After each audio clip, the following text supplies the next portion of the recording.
Stereo chemistry के बारे में। स्टीरियो केमिस्ट्री में हम पढ़ेंगे कन्फर्मेशनल एनालिसिस के बारे में। कन्फर्मेशनल एनालिसिस में क्या होता है, मैंने आपको पिछले वाले लेक्चर में बताया था कि कार्बन कार्बन के बीच में जो सिंगल बॉन्ड होता है, ऑक्सीजन ऑक्सीजन के बीच में जो सिंगल बॉन्ड होता है, नाइट्रोजन नाइट्रोजन के बीच में जो सिंगल बॉन्ड होता है, वो क्या होता है, फ्रीली रोटेट कर सकता है, वो ईजिली रोटेट कर सकता है, वो फिक्स नहीं होता।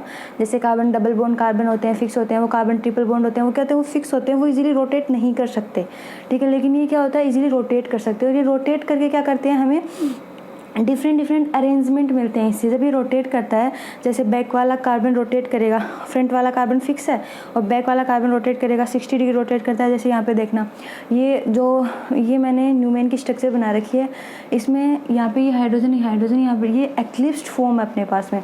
तो ये जब एक्लिप्स्ड फॉर्म है, ये जब 60 डिग्री इसको रोटेट करेंगे तो ये जो बैक, मैंने आपको बताया था पिछले वाले लेक्चर में कि जो ये सीधे वाई है, ये इससे अपन को किससे शो करते हैं, अपन इसको किससे शो करते हैं, फ्रंट वाले कार्बन से, और फ्रंट वाले कार्बन को किससे शो करते हैं, इस वाले को सीधे वाई से शो करते हैं। और जो ये सर्कल है, इससे अपन किसको शो करते हैं, बैक वाले कार्बन को। तो ये जो बैक वाला कार्बन है ये क्या करेगा, रोटेट करेगा, लेकिन ये जो फ्रंट वाला कार्बन है ये क्या होगा, फिक्स रहेगा। तो ये जो बैक वाला कार्बन जब रोटेट करता है तो ये हाइड्रोजन किधर आ जाएगा, यहाँ आ जाएगा। जब अपन 60 डिग्री इसको रोटेट करेंगे, तो 60 डिग्री जब इसको रोटेट करेंगे तो जो बैक वाला कार्बन है, ये देखना, इसकी कुछ स्ट्रक्चर ऐसे हो जाएगी। तो ये पहले एक्लिप्स्ड फॉर्म में था, फिर क्या होगा, ये एंटी फॉर्म में होगा। तो अपन को डिफरेंट अरेंजमेंट मिला, पहले ये ऐसी स्ट्रक्चर थी, फिर अपने को क्या मिला, ऐसी मिल गई, ठीक है। तो सेम से अपन को डिफरेंट अरेंजमेंट अपने को मिल गई जब अपन इसको 60 डिग्री रोटेट किया, क्योंकि ये कार्बन कार्बन सिंगल बॉन्ड के बीच में इजीली रोटेशन पॉसिबल होता है, ठीक है। तो ये तो बात हुई अपनी एनालिसिस के बारे में, कन्फर्मेशन एनालिसिस के बारे में। अब अपन इसमें देखते हैं कन्फर्मेशन ऑफ इथेन के बारे में। अब कन्फर्मेशन ऑफ इथेन में अपन पढ़ेंगे 6 टाइप, इसके 6 टाइप पढ़ेंगे कि देखना पहले क्या होता है। पहले पढ़ेंगे सबसे पहले अपन स्टेरिक स्ट्रेन के बारे में, फिर अपन टोरिजिनल स्ट्रेन के बारे में पढ़ेंगे, फिर एंगुलर स्ट्रेन के बारे में, हाइड्रोजन बॉन्डिंग के बारे में, डाइपोल टू इंटरेक्शन के बारे में, और गोच इफेक्ट या हाइपर कंजुगेशन के बारे में। तो इनके बारे में पढ़ेंगे अपन कि कैसे कैसे अपन इसको देख सकते हैं यहाँ पे। तो देखना, ये तो है इथेन के बारे में, ये कन्फर्मेशन इथेन, ये इथेन की स्ट्रक्चर है। अपन इथेन को ऐसे भी लिख सकते हैं, ये अबो द प्लेन है, बिलो द प्लेन। हाइड्रोजन मैंने पिछले वाले लेक्चर में बताया था कि अपन फिशर को कैसे कन्वर्ट कर सकते हैं वेज डेस में। तो आप इसको देख लेना पिछले वाले लेक्चर में। फिर इसको फिशर को वेज में किया, फिर अपन इसको न्यूमेन में कन्वर्ट करते हैं। तो मैंने इस स्ट्रक्चर को न्यूमेन में कन्वर्ट किया, तो ये कुछ इस प्रकार से है, जैसे यहाँ पे हाइड्रोजन है, यहाँ पे हाइड्रोजन, यहाँ पे हाइड्रोजन, ये बैक वाला कार्बन है, ये फ्रंट वाला कार्बन है, ठीक है। तो ये जो बैक वाला कार्बन ये क्या कर रहा है, रोटेट करेगा। तो इसका क्या देखना, डाईहेड्रल थीटा बराबर 0 डिग्री एंगल है इसका, और ये क्या एक्लिप्स्ड फॉर्म है। एक्लिप्स्ड फॉर्म को जब 60 डिग्री रोटेट करेंगे तो क्या हो जाएगा, एंटी या स्टेगर्ड फॉर्म मिल जाएगी हमें। तो वो क्या होगा, एंटी या स्टेगर्ड फॉर्म मिल जाएगी। तो इसके फैक्टर देखते हैं कि जो स्टेरिक स्ट्रेन होता है वो कितना, इसमें 10% इसका स्टेरिक स्ट्रेन है। इंक्रीज होता है in potential energy due to van der Waals interaction by bulky group. किनकी वजह से, क्योंकि इसकी जो पोटेंशियल एनर्जी होती है वो क्या होती है, जैसे देखना ये पोटेंशियल एनर्जी ये क्या होती है, इंक्रीज होती है। पोटेंशियल एनर्जी इंक्रीज होती है किसके कारण, वंडरवुड इंट्रैक्शन के कारण बिटवीन बल्की ग्रुप। जो ये बल्की ग्रुप है, CH3 ग्रुप है, ये लार्ज ग्रुप है, ठीक है, बड़े ग्रुप है, यहाँ पे जुड़े हुए हैं। तो ये क्या होता है, इनके बीच में जो इंट्रैक्शन होता है, वंडरवुड इंट्रैक्शन होता है, इनके बीच में जो रिपल्सन होता है, उसके कारण क्या होता है, इसकी जो पोटेंशियल एनर्जी होती है वो क्या होती है, इंक्रीज होती है। और इसकी पोटेंशियल एनर्जी इंक्रीज होती है किसके कारण, वंडरवुड इंट्रैक्शन के कारण बिटवीन बल्की ग्रुप्स। तो यहाँ पे इसकी जो ये क्या होगा, इसके इंट्रैक्शन है। लेकिन यहाँ पे इसकी जो टोरिजिनल स्ट्रेन होगी ना, वो क्या हो जाएगी, मिनिमम हो जाएगी, क्योंकि इसकी साइज़ क्या है, इसकी साइज़ लार्ज है, यहाँ पे साइज़ लार्ज है, तो इसकी क्या हो जाएगी, मिनिमम क्या हो जाएगी, टोरिजिनल स्ट्रेन इसकी मिनिमम हो जाएगी, ठीक है।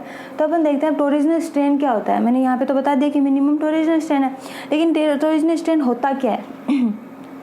टोरिजिनल स्ट्रेन में देखना हम इसकी मैक्सिमम, जिसकी एक्लिप्स्ड फॉर्म है, जो मैक्सिमम हो, जैसे मैक्सिमम एक्लिप्स्ड फॉर्म होगी और मिनिमम क्या हो जाएगी, स्टेरिक स्ट्रेन, नहीं मिनिमम क्या हो जाएगी, एंटी फॉर्म होगी। जो इसकी एंटी फॉर्म होगी, जो एंटी या स्टेगर्ड फॉर्म होगी, वो तो क्या होगी, जिसकी मिनिमम होगी, जिसकी कम होगी, और जिसकी मैक्सिमम फॉर्म कौन सी होगी, एक्लिप्स्ड फॉर्म, जिसकी जैसे ये वाली एक्लिप्स्ड फॉर्म अपने पास में, ये जिसकी मैक्सिमम होगी और ये एंटी है वो मिनिमम होगी, वो अपना क्या होता है, टोरिजिनल स्ट्रेन होता है, ठीक है। जैसे यहाँ पे कुछ एग्जांपल, ये एग्जांपल है यहाँ पे, मैंने यहाँ पे ये लिख रखा है, जैसे ये above the plane below the plane, यहाँ पे 2 इलेक्ट्रॉन है, यहाँ पे 2 इलेक्ट्रॉन जुड़े हुए हैं, ठीक है, यहाँ पे 2 इलेक्ट्रॉन, यहाँ पे 2 इलेक्ट्रॉन, तो दोनों के बीच में जब इंटरेक्शन होगा तो ये क्या एक्लिप्स फॉर्म है, क्योंकि दोनों सेम साइड में है, ठीक है, दोनों सेम साइड में जुड़े हुए हाइड्रोजन हाइड्रोजन, दोनों के पास में 2 इलेक्ट्रॉन है, ये भी सेम साइड में है बिलो द प्लेन और अबव द प्लेन भी सेम साइड में, तो जो सेम साइड में होंगे उसे अपन क्या बोलते हैं, सेम पोजीशन पे होते हैं, जो उसे अपनी सिन या एक्लिप्स फॉर्म बोलते हैं, ठीक है। अब अपन देखते हैं कन्फर्मेशन ऑफ एन ब्यूटेन के बारे में। कन्फर्मेशन ऑफ एन ब्यूटेन में देखना कि इसमें क्या होता है, इसकी स्ट्रक्चर कुछ इस प्रकार से होती है, जैसे CH3, इसका फंक्शनल ग्रुप क्या होता है, CH3 CH2 CH2 CH3, ठीक है। अब इस स्ट्रक्चर को मैं इसमें देखना कार्बन 2 और कार्बन 3 के बीच में रोटेशन करूँगी, ठीक है, कार्बन 2 और कार्बन 3, ये 1 2 और ये 3 और ये 4 कार्बन एटम, ठीक है। अब अपन इन कार्बन एटम में मैं इस वाले को और इस वाले कार्बन एटम को क्या करूँगी, रोटेट करवाऊंगी, इन सिंगल बॉन्ड को क्या करूँगी, रोटेट करूँगी, इजीली रोटेट हो जाएगा। इसमें देखना कि जो ये इसकी स्ट्रक्चर को मैं इस प्रकार लिख सकती हूँ खोल के, Maithil group CH3 group CH2 और मैथिल, ठीक है। तो यहाँ पे देखना rotation along carbon 2 and carbon 3 में कार्बन 2 और कार्बन 3 के बीच में क्या करूँगी, रोटेशन करूँगी, रोटेशन करवाऊंगी तो देखना ये स्ट्रक्चर है, ये स्ट्रक्चर है, ये फिशर में मैंने इसको लिखी है, इस स्ट्रक्चर को मैंने फिशर में कन्वर्ट किया है, Maithil Maithil hydrogen hydrogen hydrogen hydrogen, ठीक है। तो इस स्ट्रक्चर को जब अपन न्यूमेन में करेंगे, न्यूमेन में कन्वर्ट करते हैं तो कुछ इस प्रकार से मिलते हैं, देखना जैसे ये मेथिल ग्रुप, ये कौन सा वाला कार्बन है, बैक वाला कार्बन है, ये कौन सा वाला कार्बन है, फ्रंट वाला कार्बन है, तो फ्रंट वाला कार्बन, इसमें फ्रंट वाला कार्बन तो क्या होगा, एज इट इज रहेगा, लेकिन जो बैक वाला कार्बन है वो क्या करेगा, रोटेट होगा, ठीक है।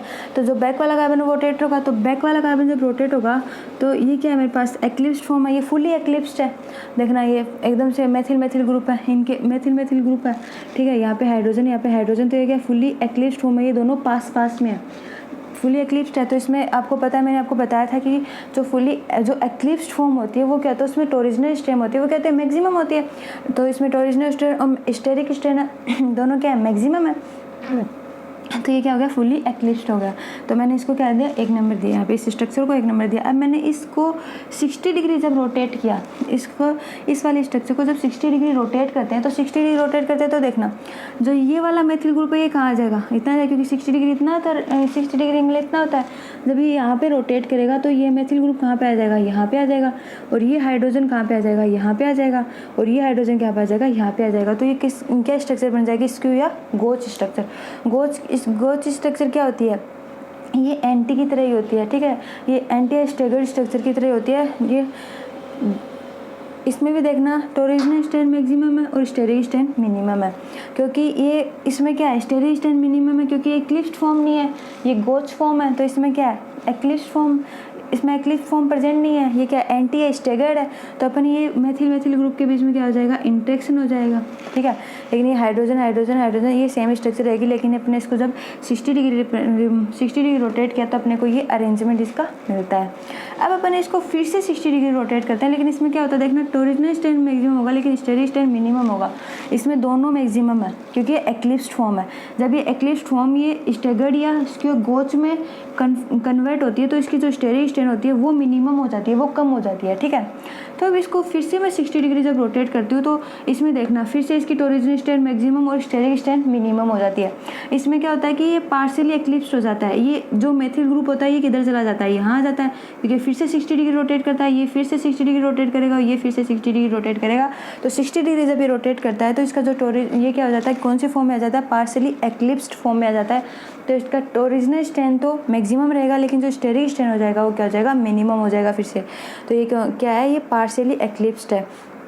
ये तब इसको फिर से अपन 60 डिग्री जब रोटेट करते हैं तो देखना इसका फिर से यही रहेगा, टोरिजिनल स्ट्रेन मैक्सिमम स्टेरिक। आपको मेन यहाँ पे क्या देखना है कि ये जो कार्बन कार्बन सिंगल बॉन्ड होता है ये रोटेट होकर अपन को क्या क्या अरेंजमेंट मिलते हैं अपन को यहाँ पे, ये मैंने अपन को यहाँ पे ये देखना है। तो अपन को 60 डिग्री रोटेट करते हैं तो पहले अपन को ये मिलता है, फिर अपन को दोबारा इसको 60 डिग्री रोटेशन से अपन को क्या मिलता है, ये पार्शियली एक्लिप्स मिल जाता है। फिर अपन इसको 60 डिग्री रोटेट करते हैं तो क्या मिलता है, एंटी या स्टेगर्ड फॉर्म मिल जाती है, और फिर से पार्शियली एक्लिप्स्ड, और फिर से अपन क्या मिल जाता है, गोज स्ट्रक्चर मिल जाती है। तो अपन इसमें क्या इनके बीच में रिलेशन देखेंगे और अपने को क्या क्या अरेंजमेंट मिल रहा है और जो टॉरोजन स्ट्रेन है और स्टेरिक स्ट्रेन है वो किसकी मैक्सिमम और किसकी मिनिमम, ये अपने को यहाँ पे देखना है। तो अपन यहाँ पे आप इसका स्क्रीनशॉट भी ले सकते हैं, ठीक है। फिर अपन आप अच्छे से समझ लेना, खुद से समझेंगे कोशिश करेंगे तो बहुत अच्छे से समझ में आएगा आपको, ठीक है। तो ये 60 डिग्री रोटेट करवा दिया, फिर से मैंने इसको, तो ये क्या होगा एंटी मिल गया। तो मैंने बोला था एंटी में क्या होता है, स्टेरिक स्ट्रेन मिनिमम होता है और टॉरोजन स्ट्रेन भी मिनिमम होता है, ठीक है। पार्शियल एक्लिप्स्ड है, इसमें भी मैंने इसको 60 डिग्री रोटेट किया। तो ये क्या है, पार्शियली एक्लिप्स्ड हो गया और ये फुल्ली एक्लिप्स्ड और पार्शियली एक्लिप्स्ड, ठीक है। और ये गोच, तो इसमें देखना जो कायरल और एकायरल मॉलिक्यूल होते हैं वो देखना सेकंड एंड थर्ड में गोच और पार्शियली है। जो अपना ये सेकंड वाला है और ये थर्ड वाला है, ठीक है। सेकंड और थर्ड में क्या है, ये सेकंड और थर्ड में गोच स्ट्रक्चर और पार्शियली स्ट्रक्चर है। सेकंड में गोच है और थर्ड में क्या है, पार्शियली एक्लिप्स्ड है। लेकिन वही एकायरल में फर्स्ट और फोर्थ में क्या है, एंटी और एक्लिप्स्ड है। इसमें फर्स्ट ये और ये फोर्थ, फर्स्ट और फोर्थ में क्या है, एंटी और एक्लिप्स्ड। इसमें गोच और एक्लिप्स्ड है पार्शियली और इसमें फुल्ली एक्लिप्स्ड और एंटी फॉर्म है, ठीक है। ये इसमें रिलेशन है। और इसमें देखते हैं रिलेटिव ऑर्डर क्या होता है, सबसे ज़्यादा किसका होता है, एंटी का होता है। सबसे ज़्यादा मोर स्टेबल कौन सी स्ट्रक्चर होती है, एंटी होती है, क्योंकि दूर दूर होते हैं तो इसमें रिपल्सन जो होता है वो इजीली हो जाता है। लेकिन जो एक्लिप्स फॉर्म होते हैं बिल्कुल पास पास होते हैं, उसमें टॉरोजन स्ट्रेन तो मैक्सिमम होता है। लेकिन होते क्या है, लेस स्टेबल होते हैं, मोर स्टेबल नहीं होते हैं। मोर स्टेबल क्या होते हैं, हमेशा एंटी फॉर्म होती है मोर स्टेबल, लेकिन लेस स्टेबल कौन सी होती है, एक्लिप्स्ड फॉर्म। तो इसमें देखना ये क्या है कि पहले सबसे ज़्यादा किसकी मोर स्टेबल होती है, एंटी फॉर्म मोर स्टेबल होती है, फिर उसके बाद में गोच, फिर पार्शियल एक्लिप्स्ड और फिर फुली एक्लिप्स्ड। सबसे कम किसकी होती है, फुली एक्लिप्स्ड की होती है, फिर पार्शियल एक्लिप्स्ड की, फिर गोच और फिर एंटी या स्टेगर्ड फॉर्म। अब अपन देखते हैं कि इनके बीच में रिलेशन कैसे होता है, कौन जो अपन देखना सेकंड और सिक्स्थ कौन कौन सा है। ये तो अपना सेकंड है और ये अपना सिक्स्थ है, ठीक है। ये सेकंड हो गया और ये सिक्स्थ हो गया। तो देखना सेकंड और सिक्स्थ में क्या है, दे आर एनाइसोमर। ये दोनों एनाइसोमर है। मैं यहाँ पे देखना आपको लिख के दिखा देती हूँ, ये बैक वाला कार्बन है और ये फ्रंट वाला कार्बन है। तो बैक वाले कार्बन पे क्या लिखा हुआ है, फ्रंट वाले कार्बन पे क्या, मेथिल हाइड्रोजन और हाइड्रोजन। लेकिन बैक वाले पे क्या है, इधर मेथिल ग्रुप है और इधर हाइड्रोजन और इधर हाइड्रोजन। तो ये देखना एक दूसरे के एनाइसोमर लग रहे हैं आपको। ये भी मैंने आपको पिछले वाले लेक्चर में बताया था, ये दोनों क्या एक दूसरे के एनाइसोमर है, क्योंकि इतना तो सुपर इम्पोज हो रहे हैं, लेकिन ये क्या कर रहे हैं, एक दूसरे की मिरर इमेज बना रहे हैं। तो जो मिरर इमेज बनाता है वो क्या होता है, एनाइसोमर होता है। तो ये क्या हो गया अपने फर्स्ट और सिक्स्थ क्या हो गया अपने, सेकंड और सिक्स्थ क्या हो गए, एनाइसोमर हो गए। लेकिन थर्ड और फोर्थ क्या होते हैं, enantiomer. All other pair are form diastereomer, ठीक है। यहाँ पे गलत हो गया, enantiomer all other pair are form diastereomer. जो थर्ड और फोर्थ हैं, जो थर्ड और फोर्थ ये दोनों हैं, थर्ड और फोर्थ ये दोनों क्या हैं, एक दूसरे के डाइस्टीरियोमर है, ठीक है। ना तो ये मिरर इमेज बनाते हैं, ना ही सुपर इम्पोज होते हैं एक दूसरे के ऊपर, ठीक है। तो ये तो बात हुई अपनी कन्फर्मेशन ऑफ एन ब्यूटेन के बारे में। ये इसकी स्ट्रक्चर है, फिर अपन इसको ऐसे रोटेट करके देखेंगे तो अपन को डिफरेंट अरेंजमेंट मिलेंगे, ठीक है। ऐसे अपन इसको 60 डिग्री रोटेट करें, अपन को 120 भी कर सकते हैं, 180 डिग्री रोटेट करते हैं, 240, 300 डिग्री पर इसको रोटेट करके देखते हैं तो अपन को कुछ अलग अलग प्रकार के डिफरेंट अरेंजमेंट अपन को मिलते हैं। अब अपन देखते हैं 2,3-डाइब्रोमो ब्यूटेन के बारे में। 2,3-डाइब्रोमो ब्यूटेन की स्ट्रक्चर कुछ इस प्रकार होती है। यहाँ पे 2 ब्रोमीन ग्रुप है, ठीक है। तो ये 2 ब्रोमीन ग्रुप है, तो ये तो ऐसी स्ट्रक्चर, जब मैं इस स्ट्रक्चर को ऐसे लिखूंगी, ठीक है, तो ऐसी स्ट्रक्चर, तो ये क्या है, दोनों सेम डायरेक्शन में है। ये ब्रोमीन क्या है, दोनों सेम डायरेक्शन में है। ये दोनों ब्रोमीन सेम डायरेक्शन में है, तो इसकी न्यूमेन की स्ट्रक्चर कुछ इस प्रकार होगी। ये देखना, ये फिशर है, फिशर को मैंने न्यूमेन में कन्वर्ट किया। न्यूमेन में जब इसको कन्वर्ट करते हैं तो ब्रोमीन, ये फ्रंट वाला कार्बन है, ठीक है। फ्रंट वाले कार्बन पे क्या क्या ग्रुप जुड़े हुए हैं, मेथिल ग्रुप जुड़ा हुआ है, ब्रोमीन ग्रुप जुड़ा हुआ है और हाइड्रोजन ग्रुप जुड़ा हुआ है। लेकिन बैक वाले कार्बन पे क्या जुड़ा हुआ है, ब्रोमीन, मेथिल और हाइड्रोजन। अब जब अपन इसको, ये मैंने बताया था आपको कि कौन सा वाला कार्बन रोटेट होगा, बैक वाला कार्बन रोटेट हो रहा है इसमें। तो अपन ने इसको बैक वाले कार्बन को ही, फ्रंट वाले कार्बन को मैंने एज इट इज रखा, लेकिन जो बैक वाला कार्बन मैंने इसको रोटेट कर दिया। जो बैक वाले कार्बन को अपन 120 डिग्री रोटेट करेंगे तो अपने को ये स्ट्रक्चर मिलेगी। तो ये क्या होगा, मेथिल, यहाँ पे ब्रोमीन है, तो यहाँ पे जो ये हाइड्रोजन है, देखना यहाँ पे ब्रोमीन है, तो इसको 120 डिग्री रोटेट किया तो यहाँ पे आ जाएगा ब्रोमीन, ठीक है। और जो ये हाइड्रोजन, ये कहाँ चला जाएगा, यहाँ चला जाएगा 120 डिग्री रोटेट करने पे। तो ये मेथिल ग्रुप है, ये कहाँ चला जाएगा, यहाँ पे चला जाएगा, ठीक है। तो रोटेट होके एक दूसरे की कार्बन, एक कार्बन से दूसरे कार्बन में कन्वर्ट हो जाएंगे। ठीक है, अब मैं इसको फिर से 120 डिग्री रोटेट करूँगी इस वाले स्ट्रक्चर को, तो देखना ये जो यहाँ पे मेथिल ग्रुप है ये कहाँ चला जाएगा, ब्रोमीन की जगह चला जाएगा, तो ये यहाँ पे आ गया देखना। और जो ये ब्रोमीन ग्रुप है ये कहाँ पे चला जाएगा, यहाँ पे चला जाएगा, तो ये यहाँ आ गया। ठीक है, अब ये कुछ इस प्रकार से स्ट्रक्चर। अब इसमें मेन तो अपने को क्या देखना है कि किन किन के बीच में रिपल्सन हो रहा है। ठीक है, किन किन के बीच में रिपल्सन हो रहा है, जैसे देखना ब्रोमीन ब्रोमीन के बीच में रिपल्सन है। ठीक है, मेथिल मेथिल के बीच में भी रिपल्सन है भाई, क्योंकि दोनों लार्ज ग्रुप है, दोनों ये भी लार्ज ग्रुप है और ये भी लार्ज ग्रुप है। ठीक है, लेकिन ज़्यादा लार्ज कौन सा है, मेथिल ग्रुप है, फिर कौन सा है, ब्रोमीन, फिर मेथिल और ब्रोमीन। देखना यहाँ पे लिखा हुआ है रिलेशन, इनके बीच में रिलेशन लिखा हुआ, सबसे ज़्यादा मेथिल मेथिल, फिर ब्रोमीन ब्रोमीन, फिर मेथिल ब्रोमीन। अब यहाँ पे देखना, यहाँ पे मेथिल मेथिल के बीच में और यहाँ पे ब्रोमीन ब्रोमीन भी है और मेथिल ब्रोमीन भी है, मतलब 3 है यहाँ पे। पहला मेथिल मेथिल, फिर ब्रोमीन ब्रोमीन और फिर मेथिल और ब्रोमीन के बीच में इंट्रैक्शन है। ठीक है, अब अपन फिर से इसको 120 डिग्री रोटेट किया तो देखना, तो इसमें क्या हो गया, 2 मेथिल और ब्रोमीन है, सिर्फ इन मेथिल ब्रोमीन और मेथिल ब्रोमीन के बीच में इंट्रैक्शन है। तो सबसे ज़्यादा अपन इंट्रैक्शन देखते हैं मेथिल मेथिल के अंदर सबसे ज़्यादा होता है, फिर ब्रोमीन ब्रोमीन और फिर मेथिल, क्योंकि सबसे ज़्यादा लार्ज ग्रुप होते हैं। उसके बाद में ब्रोमीन ब्रोमीन और फिर मेथिल और ब्रोमीन के बीच में। ठीक है, ये तो बात हुई अपनी इसकी 2,3 डाइब्रोमोब्यूटेन की। अब अपन देखते हैं ऑप्टिकली एक्टिव 2,3 डाइब्रोमोब्यूटेन। देखते हैं आप पढ़ेंगे ऑप्टिकली एक्टिव 2,3 डाइब्रोमोब्यूटेन के बारे में। 2,3 डाइब्रोमोब्यूटेन में क्या होता है देखना है, कुछ इसकी स्ट्रक्चर क्या होती है, ऐसी होती है। पहले मैंने देखा 2,3 डाइब्रोमोब्यूटेन की स्ट्रक्चर, उसमें क्या था, सेम डायरेक्शन में थे ब्रोमीन। ठीक है, इसमें क्या है, दोनों डिफरेंट डायरेक्शन में, एक इधर की साइड है, दोनों अपोजिट डायरेक्शन में एक दूसरे के। ठीक है, एक यहाँ पे और एक यहाँ पे ब्रोमीन है।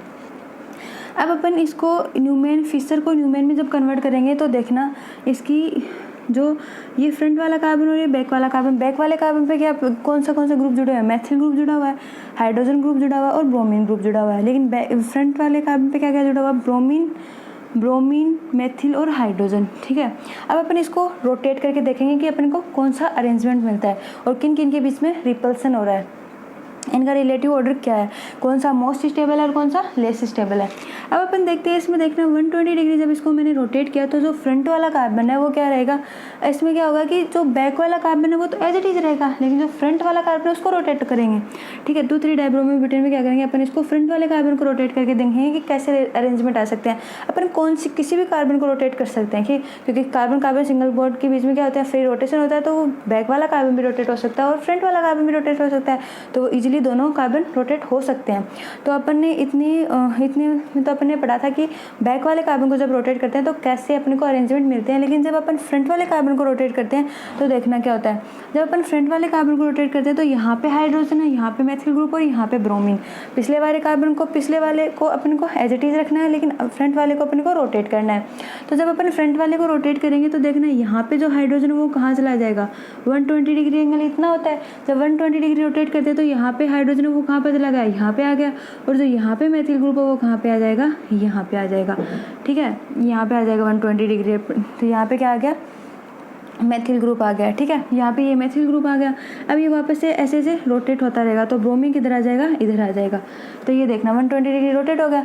अब अपन देखते हैं मेथिल या मेथिल, इसमें किस किस के बीच में रिपल्सन हो रहा है, मेथिल के बीच में रिपल्सन हो रहा है। ठीक है, ब्रोमीन के बीच में रिपल्सन हो रहा है, लेकिन इसमें भी देखना इसमें किस किस के बीच में हो रहा है, इसमें मेथिल ब्रोमीन के बीच में और मेथिल ब्रोमीन के बीच में और ब्रोमीन मेथिल के बीच में हो रहा है। इसमें मेथिल या ब्रोमीन के बीच में रिपल्सन नहीं हो रहा, सेम में रिपल्सन नहीं हो रहा, इसमें डिफरेंट में हो रहा है। ब्रोमीन के बीच में हो रहा है, ब्रोमीन मेथिल के बीच में रिपल्सन हो रहा है। और इस अब फिर से अपन इसको 120 डिग्री, ये क्या हो गया, मोस्ट स्टेबल हो गया, मोर स्टेबल हो गया क्योंकि एंटी फॉर्म है, मोर स्टेबल हो गया क्योंकि इसमें ज़्यादा देखना मोर स्टेबल क्यों है ये, क्योंकि इसमें ब्रोमीन के बीच में रिपल्सन हो रहा है। ठीक है, दोनों सेम ब्रोमीन के बीच में रिपल्सन हो रहा है, ब्रोमीन मेथिल के बीच में रोटेशन हो रहा है, रिपल्सन हो रहा है, ब्रोमीन मेथिल के बीच में रिपल्सन हो रहा है, मतलब 3 रिपल्सन प्रेजेंट है यहाँ पे, लेकिन इसमें सिर्फ 2 रिपल्सन है, मेथिल और ब्रोमीन के बीच में। तो सेकेंड वाला क्या है, मोर स्टेबल हो गया। देखना सेकंड वाला रिलेटिव ऑर्डर में देखेंगे, सेकंड वाला क्या है, मोर स्टेबल है, थर्ड फिर उससे ज़्यादा, फिर थर्ड उससे कम और फर्स्ट फिर उससे कम। तो ये इसमें देखना सेकंड वाला मोर स्टेबल हो गया। अब अपन देखते हैं थर्ड वाले में, थर्ड वाला मोर स्टेबल कैसे है सेकंड के बाद में। तो देखना इसमें क्या है, मेथिल के बीच में रिपल्सन हो रहा है, मेथिल और ब्रोमीन के बीच में रिपल्सन हो रहा है और मेथिल और ब्रोमीन के बीच में रिपल्सन हो रहा है। इसमें भी ऐसे रिपल्सन है, इसमें 2 तो मेथिल और ब्रोमीन के बीच में रिपल्सन है और एक क्या इसमें मेथिल का रिपल्सन है। तो मैंने आपको बताया था कि मेथिल रिपल्सन होता है वो ज़्यादा मोर स्टेबल होता है किसके बजाय में, ब्रोमीन के बजाय। तो इसमें सेकंड क्या हो जाएगा, सेकंड इसके ज़्यादा मोर स्टेबल हो जाएगा और और थर्ड क्या हो जाएगा, इससे लेस स्टेबल हो जाएगा। और फिर इससे लेस स्टेबल कौन सा हो जाएगा, फर्स्ट हो जाएगा। किसमें, इसमें 2 ही रिपल्सन है और इनमें तीन रिपल्सन हो रहे हैं, एक मतलब तीन लार्ज ग्रुप यहाँ पे जुड़े हुए हैं जिनके बीच में रिपल्सन हो रहा है। अब इसका रिलेटिव ऑर्डर आपको समझ में आ गया होगा, सेकंड सबसे ज़्यादा मोर स्टेबल है, फिर थर्ड, फिर वो फर्स्ट। ठीक है, ये तो होगा डिफरेंट पोजीशन जब होगी तो अपन इसको ऐसे कर सकते हैं, रोटेट आप इजीली इसको करवा सकते हो। ठीक है, अब अपन यहाँ पे देखते हैं कि जो मोस्ट स्टेबल होता है वो कैसे हो सकता है मोस्ट स्टेबल। यहाँ पे देखना, यहाँ पे एक्स ग्रुप जुड़ा हुआ है, यहाँ पे एक्स ग्रुप जुड़ा हुआ है, लेकिन यहाँ पे एक्स ग्रुप ज़्यादा जुड़े हुए हैं तो यहाँ पे रिपल्सन ज़्यादा है। ठीक है, क्योंकि ये पास में। और मोस्ट स्टेबल वैन जब यहाँ पे x बराबर f होता है, x इज इक्वल टू यहाँ पे जब फ्लोरीन लगा हुआ होता है, जैसे देखना यहाँ पे x is equal to fluorine लगा हुआ है, यहाँ पे इस x की जगह क्या लगा दिया, फ्लोरीन लगा हुआ है, तो ये क्या हो गया, मोस्ट स्टेबल हो गया। तो फ्लोरीन भी मोर इलेक्ट्रोनेगेटिव एटम होता है, तो यहाँ पे फ्लोरीन के स्थान पे क्या हो गया, मोस्ट स्टेबल, क्योंकि यहाँ पे देखना इन दोनों के बीच में रिपल्सन ईजिली हो जाएगा। तो hyper conjugation is more pronounce in case of fluorine due to large electronegative difference. ठीक है, इलेक्ट्रोनेगेटिव डिफरेंस के कारण इसमें क्या होता है, ये हाइपर कंजुगेशन प्रेजेंट होता है। तो यहाँ पे देखना, यहाँ पे ये भी गोच स्ट्रक्चर है, ये गोच इफेक्ट है, ये भी गोच इफेक्ट है। और यहाँ पे ये देखना, यहाँ पे फ्लोरीन ग्रुप जुड़ा हुआ है और यहाँ पे फ्लोरीन, यहाँ पे तो above the plane fluorine group है। ये डिफरेंट साइड में ही तो है, लेकिन इसमें अपने को सिर्फ क्या देखना है कि sigma two sigma anti bonding जो इंटरेक्शन है वो देखना है। तो ये गोच इफेक्ट है, तो sigma CH two sigma anti bonding CF का इंटरेक्शन है ये, तो ये क्या हो जाएगा, मोस्ट स्टेबल हो जाएगा कंपेयर टू इसके। ये भी मोस्ट स्टेबल होता है, यहाँ पे क्लोरीन भी हो सकता है, ब्रोमीन भी हो सकता है, आयोडीन भी हो सकता है, लेकिन ये ज़्यादा मोर स्टेबल होता है क्योंकि इनके बीच में रिपल्सन जो होता है वो इजीली हो जाता है। लेकिन ये यहाँ पे 180 डिग्री एंगल पे जुड़ा हुआ है। ठीक है, तो इसमें रिपल्सन कम होगा लेकिन इसमें रिपल्सन ज़्यादा होगा। तो ये तो हो गया अपना ऑप्टिकली एक्टिव ऑफ 2,3 डाइब्रोमोब्यूटेन के बारे में। अब अपन बात करते हैं कन्फर्मेशन ऑफ ऑप्टिकली एक्टिव 2,3 हाइड्रोक्सीब्यूटेन के बारे में। यहाँ पे तो ब्रोमीन ग्रुप जुड़ा हुआ था, अब यहाँ पे हमने जोड़ दिया यहाँ पे हाइड्रोक्सी ग्रुप के बारे में। अब कोई भी ग्रुप आ सकता है। ठीक है, अब हाइड्रोक्सी ग्रुप को देखते हैं। यहाँ पे फिशर को फिर से न्यूमेन में कन्वर्ट किया तो देखना यहाँ पे मैथिल ग्रुप है, ये फ्रंट वाला कार्बन है। इसमें क्या होगा, इसमें बैक वाला कार्बन रोटेट होगा। बैक वाला कार्बन जो रोटेट करते हैं तो यहाँ पे हाइड्रोक्सी ग्रुप जो है, ठीक है, ये जो यहाँ पे हाइड्रोक्सी ग्रुप है किधर चला जाएगा, इधर चला जाएगा। और ये जो मैथिल ग्रुप है किधर चला जाएगा, इधर। इसमें 60 डिग्री रोटेट हो रहे हैं ये। ठीक है, इसको अपने 60 डिग्री रोटेट किया, इसको अपने 120 डिग्री रोटेट किया था। और इसमें फ्रंट वाला कार्बन रोटेट हो रहा है, उसमें बैक वाला कार्बन रोटेट हो रहा है। तो एंटी फॉर्म है, ये एंटी फॉर्म है तो पता है मोस्ट स्टेबल हो गया एंटी फॉर्म कंपेयर टू एक्लिप्स्ड के। तो ये फर्स्ट है, ये एक्लिप्स सेकंड है, तो एक्लिप्स क्या होगी, लेस स्टेबल होगी, और एंटी क्या होगी, मोर स्टेबल होगी। फिर से इसमें एंटी फॉर्म बन जाती है, फिर से इसको 60 डिग्री जब बैक वाले कार्बन को रोटेट करते हैं तो अपने को एंटी फॉर्म मिलती है। एंटी से फिर एक्लिप्स से लेस स्टेबल। ठीक है, ये क्या होती है, लिस्ट स्टेबल होते हैं। अब इसका रिलेटिव ऑर्डर आप देखना, फर्स्ट सबसे ज़्यादा मोस्ट स्टेबल आपको दिखाई दे रहा है, फर्स्ट है। ठीक है, क्योंकि ये क्या है, एंटी फॉर्म है। फिर अपन को दिखा रहा है थर्ड, क्योंकि ये भी एंटी फॉर्म है। फिर क्या है, सेकंड, क्योंकि ये एक्लिप्स फॉर्म है। एक्लिप्स क्या होता है, सेम डायरेक्शन में होते हैं, इसीलिए क्या होते हैं, लेस स्टेबल होते हैं। लेकिन एंटी होती है वो थोड़ा दूर होता है तो उसमें रिपल्सन ईजीली हो जाता है। तो ये क्या है, मोर स्टेबल। अब अपन देखते हैं कि अब ये तो बात हुई अपनी 2,3 डाइब्रोमोब्यूटेन और 2,3 हाइड्रोक्सी ब्यूटेन के बारे में। ओके, अब अपन देखते हैं नेक्स्ट। बाकी हम ये तो हुई अपनी इसकी बात। अब अपन बाकी पढ़ेंगे नेक्स्ट लेक्चर में। ठीक है, अपना अब स्टीरियोकेमिस्ट्री का लास्ट लेक्चर बचा हुआ है, बस लास्ट लेक्चर, फिर अपनी स्टीरियोकेमिस्ट्री कंप्लीट हो जाएगी। फिर उसके बाद अपन कुछ असाइनमेंट वगैरह, कुछ क्वेश्चंस, कुछ पेपर वगैरह सॉल्व करेंगे इस स्टीरियोकेमिस्ट्री के। जो भी जितने भी क्वेश्चन बनते हैं, जितने भी टॉपिक से जितने भी क्वेश्चन बनते हैं, अपन सारे उसको कवर कर लेंगे। ठीक है, नेक्स्ट लेक्चर में कंप्लीट होने के बाद सारे क्वेश्चन आंसर अपन सॉल्व कर लेंगे। Okay, thank you.